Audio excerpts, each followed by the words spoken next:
I'm Joel. I'm William. And I'm Jared, and today we'll be running through a tutorial about inclusive sport and how to include a range of people with impairments through some tennis techniques. Today we'll be using the tree model where we can change the teaching style, the rules, the equipment and the environment to make an adaptive and inclusive tennis lesson for all.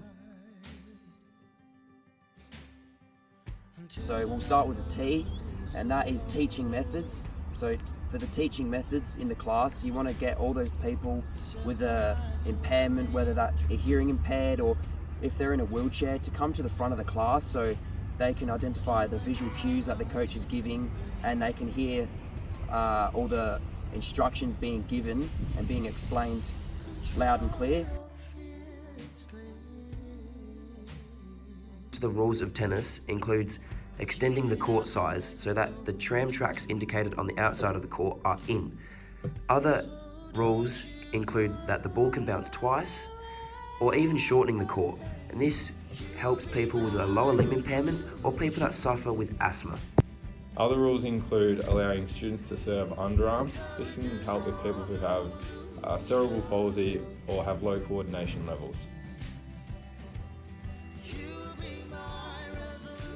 Inclusive adaptations towards tennis include modifications towards the equipment with a smaller racket and a larger ball, which would be easier for an impaired person to use, opposed to the standard equipment, which is much larger.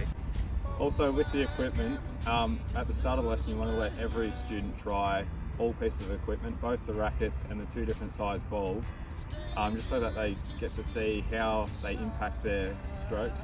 And then once they've all had a go, let them choose which one they feel most comfortable with. Reasons for having various sizes and equipment is to adapt for people with low coordination and that have low depth perception, which includes visually impaired. Teaching, it's important to consider the environment. Some students who have autism or other disabilities may struggle with outside noise such as traffic, so indoors would be more beneficial. On the other hand, outdoors could be better if they struggle with the echo of the balls bouncing inside. For people that have a lower limb impairment, it's crucial that they understand the lateral movement that's involved in tennis. For example, blue, orange,